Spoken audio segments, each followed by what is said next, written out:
Hello, and welcome to the Battleship Brawl Companion. I'm Evil Trazurgan. In this episode, I'll be reviewing the Bone Grinder by Monopolator. We've got another very aesthetically pleasing ship here.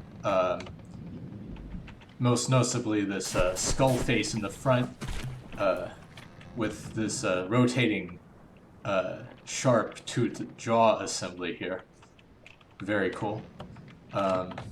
An overall ship shape with these columns and ridges, reminiscent of ribs, going with the bone theme.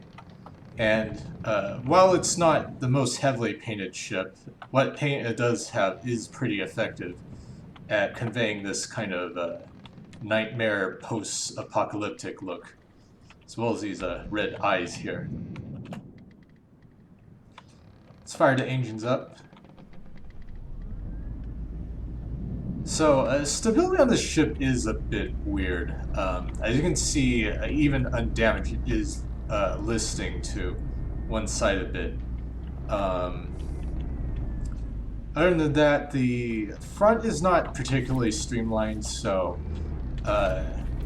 even though we have a pretty healthy amount of propellers, we're making a slightly below average speed of about 10.5 meters per second.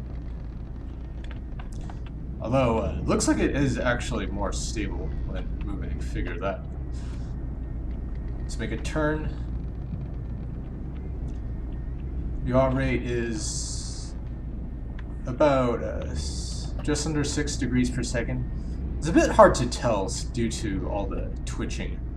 I think the twitching is caused by having a high number of rotors. We've got 10 on the back and 7 on the front here.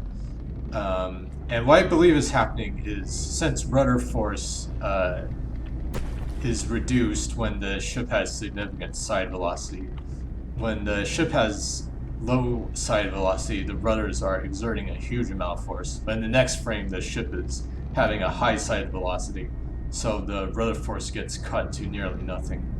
And it just sort of oscillates between the two states. But, I mean, that shouldn't be an issue in combat, really. One thing that kind of doomed the Bone Grinder in the tournament was the AI setup. It's set to fleet move by default. There is an ACB to switch it to combat, but if you look at it here, you'll see that it only activates when the enemy range drops below 900. So until the enemy closes, or the Bone Grinder, well, the Bone Grinder is not going to be moving on fleet move, really.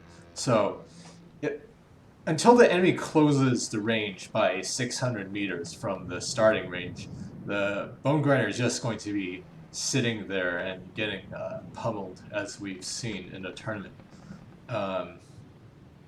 If it were not for that, I mean, who knows, maybe it could have gone at least a little further.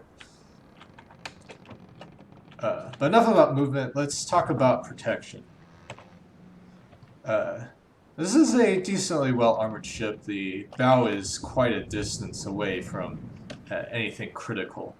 I mean, there is an AI, but we've got plenty of AIs, which I'll go into more in a moment. Armor is about roughly around 2-ish on average layers of metal in most places. Some places just 1, especially near the back. While other places do have heavy armor triangles. So, while there's been definitely more heavily armored ships, this one is not terribly bad.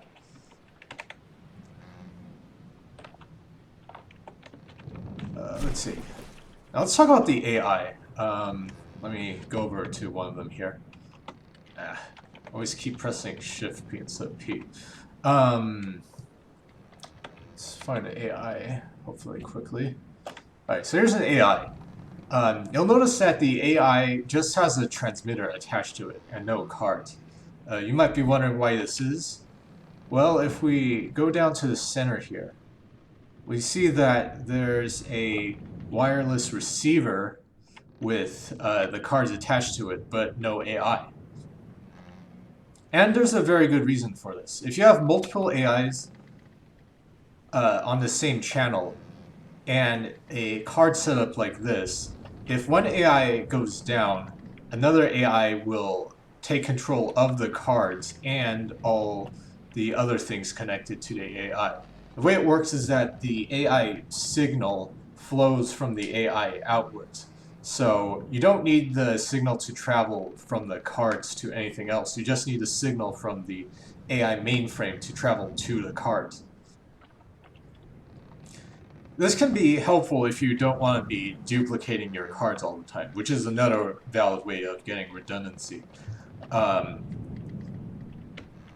because even with aim point, the enemy won't be aim pointing at your cards if there's no AI next to it. So unless the enemy gets a hit purely by chance, these cards are not going to be taken out even by an aim pointer. And with, how many AIs is this? 8 AIs, I mean, this ship is not gonna be AI deaded anytime soon. Finally, let's talk about the armament. It's quite a bit reminiscent of the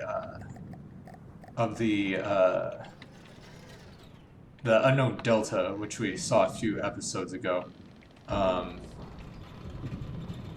It's got 9 guns to the Unknown Delta's 10. That's kind of befitting the I mean, the cost for the better armor had to come from somewhere.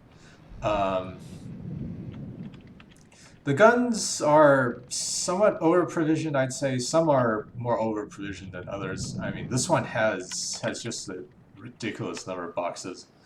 I mean, over 300. I mean, the others have more reasonable amounts. Let's see, I mean, between 100 and 200 generally. But, I mean, I would go with a smaller number of boxes and more guns instead. Because, again, there's also only so many effective pellets you can pack into each box. That said, the internals are pretty efficiently constructed, with each pellet having 4 autoloaders for almost the entire part. Well, better luck with the AI next time, Monopolator. That's about all I've got to say today. See y'all next time.